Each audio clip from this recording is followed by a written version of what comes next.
વિશે વાત કરું તો જેઓ અર્થશાસ્ત્ર વિભાગમાં કોન્ટ્રાક્ચ્યુઅલ ફેકલ્ટી તરીકે કાર્યરત છે એવા કુમારી રોશનીબેન રાયચુરા આપણને આજે એડમ સ્મિથ સ્ટડી સર્કલ વિશે માહિતગાર કરશે, જે તેઓ આમંત્રિત કરું છું. કુમારી રોશનીબેન રાયચુરા. નમસ્તે. આદરણીય આચાર્ય શ્રી ડોક્ટર અનુપમ નાગર સર, માનનીય ઉપાચાર્ય શ્રી પ્રોફેસર રવિબા જાડેજા, વંદનીય ગુરુજનો અને વાલી વિદ્યાર્થીની બહેનો, આજનો મારો પીપીટીનો ટોપિક છે એડમ સ્મિથ સ્ટડી સર્કલ. તો સૌપ્રથમ તો આપણે એ જાણીશું કે એડમ સ્મિથ સ્ટડી સર્કલ નામ કઈ રીતના પડ્યું.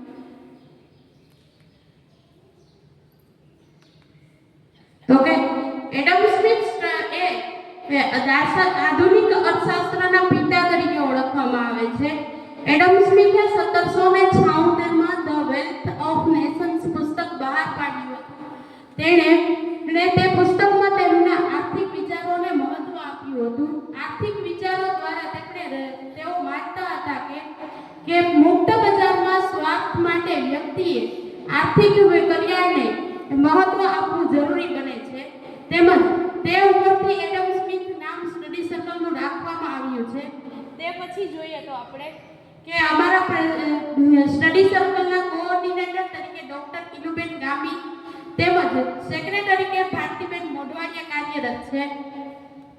તે પછી આપણે સ્ટડી સર્કલના ઓબ્જેક્ટિવ્સ એટલે કે ઉદ્દેશ્યો જોઈએ તો વિદ્યાર્થીઓમાં અભ્યાસને લગતી પ્રવૃત્તિઓનું માર્ગદર્શન મળે છે, નેતૃત્વ કરવાની ભૂમિકા તેઓ નિભાવે છે, તેમજ સમાજમાં કઈ રીતના કાર્ય કરવું તેમજ તેના વિચારોને કઈ રીતના પ્રદાન કરવા તેનું પણ મહત્વ સમજાવવામાં આવે છે.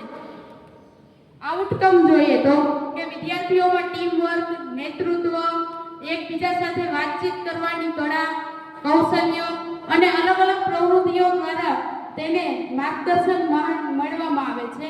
તેમજ તે ઉપરાંત નેતૃત્વની ભૂમિકા ભજવવી, પ્રવૃત્તિઓનું આયોજન કઈ રીતના કરવું તેનું પણ માર્ગદર્શન મળે છે. આ સ્ટડી સર્કલને લગતી અલગ અલગ પ્રવૃત્તિઓ દર્શાવવામાં આવી છે. પ્રથમ સ્ટડી સર્કલમાં વિશ્વ વસ્તી દિવસ વિશે વક્તૃત્વ સ્પર્ધા અને ચાર્ટ મેકિંગ સ્પર્ધાનું આયોજન કરવામાં આવ્યું હતું. તેમાં નિર્ણાયક તરીકે પ્રોફેસર સંધ્યાબેન મોઢવાડિયાએ ફરજ બજાવેલી હતી. તેમાં 4 નંબર વિદ્યાર્થીઓએ પ્રાપ્ત કરેલ છે. પહેલા નંબરે રોશની વર્મા, બીજા નંબરે ભક્તિ જોશી, ત્રીજા નંબરે ખુશી પાંડે અને ચોથા નંબરે મિત્તલબેન કેશવાલાએ પ્રાપ્ત કરેલ છે.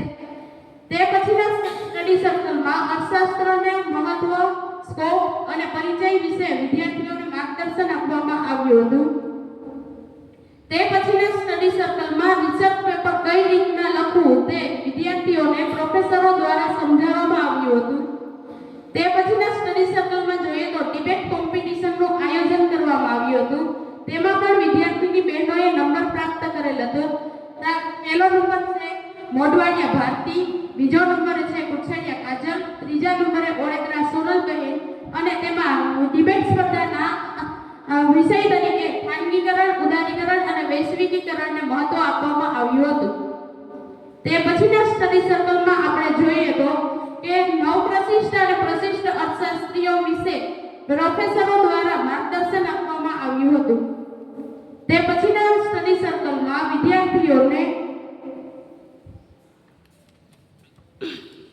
વિદ્યાર્થીઓ દ્વારા અર્થશાસ્ત્રીઓને કઈ રીતના સમજવા તેનું મહત્વ આપવામાં આવ્યું હતું. તે પછીના સ્ટડી સર્કલમાં એક્સપર્ટ લેક્ચરનું આયોજન કરવામાં આવ્યું હતું. તેમાં ડોક્ટર કિલાબેન થાનકીએ કેન્સની થિયરી વિશે વિદ્યાર્થીઓને માર્ગદર્શન આપ્યું હતું.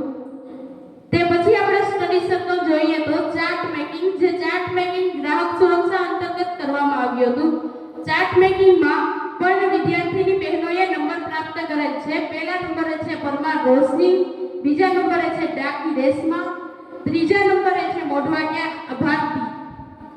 તે પછીના સ્ટડી સર્કલમાં આપણે જોઈએ તો ક્વિઝ કોમ્પિટિશન. તેમાં 3 ટીમ પાડવામાં આવી હતી. એડમ સ્મિથ, માર્શલ અને રોબિન્સ. તેમાંથી રોબિન્સ ટીમ વિજેતા થઈ હતી અને રોબિન્સ ટીમની વિજેતાના નામ પણ અહીં બતાવવામાં આવ્યા છે.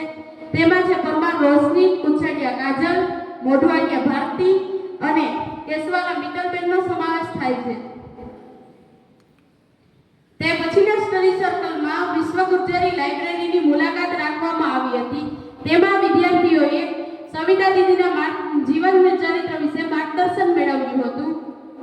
તે પછી આપણે જોઈએ તો તે પછીના સ્ટડી સર્કલમાં કેન્દ્રીય બજેટ 2026 વિશે વિદ્યાર્થીઓને દ્વારા ચર્ચા કરવામાં આવી હતી અને પ્રોફેસરો પણ માર્ગદર્શન આપ્યું હતું.